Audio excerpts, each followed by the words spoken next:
అధికారంలో మనవాడు ఉన్నప్పుడు ఢిల్లీ పర్యటనకు వెళ్ళినా గల్లీ పర్యటనకు వెళ్ళినా ఆహా ఓహో అని ఊదరగొట్టే ఛానళ్ళు చాలానే ఉంటాయి ఆంధ్రప్రదేశ్ వ్యాప్తంగా. అవన్నీ కూడా మీకు తెలిసిందే. మరి అదే పక్క వాళ్ళు పక్క ముఖ్యమంత్రి పోతే ఏం చేయలేదు, ఏం సాధించలేదు అని మాట్లాడుతుంటారు. ఢిల్లీకి చంద్రబాబు నాయుడు గారు ప్రస్తుతం ఢిల్లీ పర్యటనలో బిజీగా ఉన్నారు. తెలంగాణ రాష్ట్రం ముఖ్యమంత్రి రేవంత్ రెడ్డి గారితో భేటీలో పాల్గొన్నారు. వాళ్ళిద్దరి మధ్య జలశక్తి సంబంధించిన సమస్యలపై చర్చలు జరుపుకుంటున్న సందర్భంలో తాజాగా జలశక్తి సమావేశంలో పూర్తయిందట. కేంద్రం వద్ద గోదావరి కృష్ణ జలాలపై వివాదాలను పరిష్కరించేలా కమిటీని ఏర్పాటు చేసుకుని నిర్ణయం తీసుకున్నారట. కేంద్ర ఆధ్వర్యంలో జల వివాదాల పరిష్కార కమిటీని కేంద్రం నియమిస్తుంది. ఈ నెల 21లోగా కమిటీ ఏర్పాటు చేసుకుంటున్నారు. హైదరాబాద్లోని గోదావరి నది బోర్డు, అమరావతిలోనే కృష్ణా బోర్డు ఉండేలా నిర్ణయం తీసుకున్నారు. ఇక ఇదిలో ఉండగా చంద్రబాబు నాయుడు గారు ఇప్పటికీ ఎన్నిసార్లు ఢిల్లీ పర్యటనలకు వెళ్ళారయ్యా అంటే 21సారి ఢిల్లీకి వెళ్ళాడు. వస్తున్నారు పోతున్నారు, సాధించింది మాత్రం అప్పులే. ఇటీవల జనకజర విషయంలో కూడా చంద్రబాబుకు కేంద్రం షాక్ ఇచ్చింది. విశాఖ ఉక్కు ప్రైవేటీకరణ ఆపింది లేదు, పోలవరం ఎత్తు తగ్గింపు విషయంలో నోరు మెదిపింది లేదు, మిర్చి రైతులకు మద్దతు ధర ఇచ్చింది లేదు, మామిడి రైతులకు తోడ్పాటు పైన సాధించిన ఘన విజయం లేదు. చంద్రబాబు ఢిల్లీ పర్యటన అట్టర్ ఫ్లాప్ గల కారణాలు ఇవే.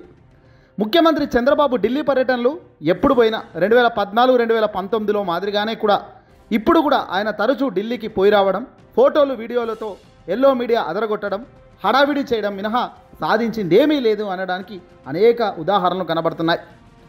పోయి రావాలి హస్తనాకు అన్నట్టుగా 21 సార్లు ముఖ్యమంత్రిగా వెళ్ళడం, మంగళవారం ఢిల్లీకి పోయి రావడం, గడిచిన ఏడాది కాలంగా ఏం సాధించారంటే చెప్పుకోవడానికి గొప్పగా ఏమీ కూడా కనిపించే పరిస్థితి ఈరోజు లేకుండా పోయింది. ఢిల్లీ పెద్దల వద్ద ఫోటోషూట్స్ తప్ప చేసిందేమీ లేదంటున్నారు వైఎస్ఆర్సీపీ వాళ్ళు. కేంద్ర మంత్రులను కలవడం, రాష్ట్ర అభివృద్ధే తన ఎజెండా అని చెప్పడం పరిపాటిగా మారింది. దేశ ప్రధాని నరేంద్ర మోదీ సహా కేంద్ర మంత్రులను కలిస్తే వారితో చర్చించిన అంశాలను ఎంపిక చేసుకున్నాక మీడియాకు మాత్రమే వివరించేవారు.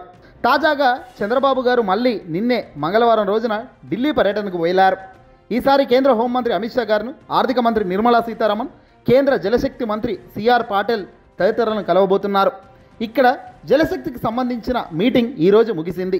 ఇక్కడ తెలంగాణకు సంబంధించిన ముఖ్యమంత్రి రేవంత్ రెడ్డి కూడా ఇందులో పాల్గొన్నారు.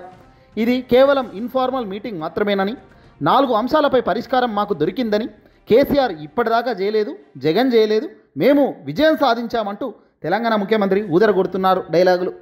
సరే, వీళ్ళకు ఇంటిపోరు ఉన్నది, పాత వాళ్ళు కొత్త వాళ్ళు అనేటట్టుగా ఉన్నారు. ఏదైనా హైదరాబాద్లో అమరావతిలో క్లోజ్ కావాల్సిన ముచ్చట తీసుకెళ్లి కేంద్రం చేతిలో పెట్టారు. ఇక్కడే మీరు ఏ పార్టీ విజయం సాధించారో అర్థమవుతుంది. జనకచర్ల వివాదం రంగంలోకి కేంద్రం రావడం నిజంగా కరెక్టేనా? మీరు సాధించే ఇదేనా గొప్ప విజయం? ఇది పక్కన పెడితే తాజాగా చంద్రబాబు నాయుడు గారు అప్పులు తెచ్చుకునేందుకు స్కెచ్లు గీసుకుంటున్నారట. వస్తున్నారు పోతున్నారు, ఇప్పటికే లక్షల కోట్లు అప్పులు తెచ్చుకుంటున్నారు రాష్ట్రానికి. స్టీల్ ప్లాంట్ ప్రైవేటీకరణ ఆపింది లేదు, పోలవరంపై నోరు మెదిపింది లేదు. ఇది చంద్రబాబు తీరు. విశాఖ స్టీల్ ప్లాంట్ ప్రైవేటీకరణ చేయొద్దురా బాస్ అంటూ ఆందోళనలు జరుగుతూనే ఉన్నాయి. ఓ పక్కన ఎన్డీఏలో కీలకంగా ఉన్న చంద్రబాబు లేనిది ఎన్డీఏ గెలిచే పరిస్థితే లేదని చెప్పుకునే ఈ కూటమి పెద్దలు వీళ్ళు ఇప్పుడు మాత్రం పోలవరం గురించి కానీ మాట్లాడారు. విశాఖ స్టీల్ ప్లాంట్ ఆపే ప్రయత్నం, ప్రైవేటీకరణ చేయకుండా ఆపే ప్రయత్నం చేయడం లేదు. ఇది వీళ్ళ గొప్ప ఘనతకు నిదర్శనం. ఇక ఇటీవల వైఎస్ఆర్సీపీ పార్టీ అధినేత మాజీ ముఖ్యమంత్రి జగన్మోహన్ రెడ్డి గారి పర్యటనలు, జగన్మోహన్ రెడ్డి గారి స్పీచ్కు వస్తున్న ఆదరణ, ప్రజల నుంచి విపరీతమైన మైలేజ్ పొందుతున్న పార్టీగా వైసీపీ ఏపీలో దూసుకెళ్తోంది. 11 సీట్లకే పరిమితం అయిపోయారు, క్లోజ్ అవుతుంది అనుకున్నారేమో, కానీ అతి తొందరలోనే వీళ్ళు చాలా రీబ్యాక్ అయిపోయారు. దీంతో కేంద్ర పెద్దలు ఇప్పుడు వణికిపోతున్నారు.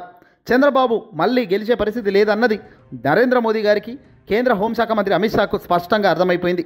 అందుకే ఎన్డీఏ కూడా ఇప్పుడు రివర్స్ గేమ్ మొదలెట్టింది. అందులో భాగంగానే కీలక మార్పులు చేర్పులు రాష్ట్ర వ్యాప్తంగా చేస్తున్నారు. రాజకీయ సమీకరణలు పూర్తిగా కేంద్రంలో ఉన్న ఎన్డీఏ సర్కార్ మార్చేస్తుంది. పక్కా వ్యూహాత్మకమైన నిర్ణయాలు తీసుకుంటోంది. మిషన్ 2029 లక్ష్యంగా అడుగులు వేస్తున్నారు కేంద్ర పెద్దలు. కూటమిలో భాగస్వామిగా బీజేపీ ఉంటూనే సొంతంగా బలం పెంచుకునే ప్రయత్నం చేస్తున్నారట. ఇప్పటికే ఆంధ్రప్రదేశ్ కేంద్రంగా పలు కీలక నిర్ణయాలు తీసుకున్నారు. తాజా నియోజకవర్గాల్లోనూ సామాజిక లెక్కలను ప్రాధాన్యతగా వాళ్ళు అంచనా వేస్తున్నారు. బీజేపీ మాజీ చీఫ్ పురంధేశ్వరికి కీలక పదవి కట్టబెట్టేందుకు బీజేపీ సంసిద్ధమైపోయింది. దేశ ప్రధాని నరేంద్ర మోదీ దక్షిణాది రాష్ట్రాలపైన పక్కా వ్యూహాత్మకంగా ఉన్నారట. మిషన్ 2029లో భాగంగా దక్షిణాది రాష్ట్రాల నుంచి ఈసారి మెజారిటీ సీట్లు రావాల్సిన లక్ష్యంపై గురి మొదలెట్టారు. సుదీర్ఘ కాలంలో పనిచేసిన వారికి అవకాశం కల్పిస్తూ ఏపీ నుంచి నియమితులైన 2 రాజ్యసభ సభ్యులను బీసీలనే ఎంపిక చేశారట. మిత్రపక్షం టీడీపీకి గవర్నర్ పదవి కేటాయించారు. ఇక కేంద్ర స్థాయిలో నామినేటెడ్ పదవుల విషయంలో మిత్రపక్షాలకు ప్రాధాన్యత ఇవ్వాలని బీజేపీ డిసైడ్ అయినట్టుగా తెలుస్తుంది. ఏపీ బీజేపీ అధ్యక్షురాలు వ్యవహరించిన పురంధేశ్వరికి ప్రమోషన్ దక్కబోతున్నట్లుగా సమాచారం. ఇలా బీజేపీ తమ వ్యూహాలతో సిద్ధంగా ఉంది. కరెక్ట్గా టైం దొరికితే ఖచ్చితంగా కూటమికి గుడ్ బై చెప్పేందుకు ఎంతో కాలం లేదు అన్నది అందరూ మాట్లాడుకుంటున్న సత్యం.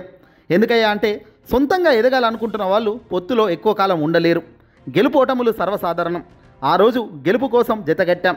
ఇప్పుడు ఇదే టీడీపీ జనసేనను పట్టుకొని ముందుకెళ్తే ఫ్యూచరే లేదు అని గ్రహించిన మోదీ సర్కార్ వ్యూహాత్మకమైన ఎత్తుగడ్డలు వేస్తున్నారు. అందులో కూటమి ఏపీ వ్యాప్తంగా అటర్ ఫ్లాప్లో ఉంది. రాష్ట్రంలో అధికారంలోకి రాగలిగడంలో మాత్రమే సక్సెస్ అయిన కూటమి సర్కార్ పరిపాలనలో ఫెయిల్ అయింది. సూపర్ 6 అంటూ ఇవ్వలేని హామీలను గొప్పగా ప్రచారం చేసి ప్రజల ముందు చివాట్లు తింటున్న రాష్ట్రంలో ఏపీ చాలా తొందరగానే బ్యాడ్ నేమ్ సంపాదించింది. ఇది కూటమికి తెలియంది కాదు, కూటమిలో ఉన్న ఎన్డీఏ సర్కార్కు తెలియంది కాదు. అందుకే ఢిల్లీ పెద్దల వద్ద అద్భుతమైన రిపోర్ట్లు తెప్పించుకుంటున్నారట. తాజాగా వచ్చిన సర్వేలో కూడా అదే తేలింది. చాలామంది ఎమ్మెల్యేలు ఇప్పటికే రెడ్ జోన్లోకి వెళ్ళిపోయారు. కూటమికి సంబంధించిన ఎమ్మెల్యేల పనితీరు వీక్గా ఉందని, ప్రజలు మళ్ళీ వీళ్ళను కోరుకోవడం లేదనేది తొలి ఏడాదే బలంగా వినిపిస్తున్న గొంతు. మరి ఇది రాబోయే కాలంలో మరింత పెరిగితే, ఇది రాబోయే కాలంలో మరింత పుంజుకుంటే కూటమికి 3 కలిసి ఉన్న గెలిచే పరిస్థితి ఉండదు. కాబట్టి ఖచ్చితంగా ఇండిపెండెంట్గానే పోటీ చేస్తారు. జగన్కు ధీటుగా ఎవరు ఉంటారు అన్న దాంట్లో బీజేపీ నేనున్నాను అంటూ ముందుకు వస్తుంది. ఇలా జనసేన పార్టీ ఇంకా ముందుకు రాలేదు. కొద్ది రోజుల్లో జనసేన పార్టీ పవన్ కళ్యాణ్ సైతం ఖచ్చితంగా పొత్తుల నుంచి బయటకి వచ్చేస్తారు. అప్పుడు అసలు సినిమా మొదలు కాబోతుంది. ఏదేమైనా పొత్తులతో గెలవాలి, పొత్తులతోనే సంవత్సరాల కొద్ది గడపాలి అనుకోవడం నిజంగా తప్పు. ఏదైనా స్టామినా సింగిల్గా ఉండాలి. దమ్ము ధైర్యంతో కూడిన రాజకీయాలే ఎప్పుడైనా పైకొస్తాయి. ఇలా మొండిగా ఉంటే కుదరదు. అవకాశాలన్నీ కొన్నిసార్లు మనకు ప్లస్ అవుతుంటాయి, అన్నిసార్లు అవకాశాలు మనల్ని ప్లస్ చేస్తాయి అనుకోవడం తప్పు. కూటమిగా 2014లో గెలిచారు, 2 ఏళ్లకే విడిపోయారు. మళ్ళీ 2019లో జగన్మోహన్ రెడ్డి గారి అధికారం చూశారు.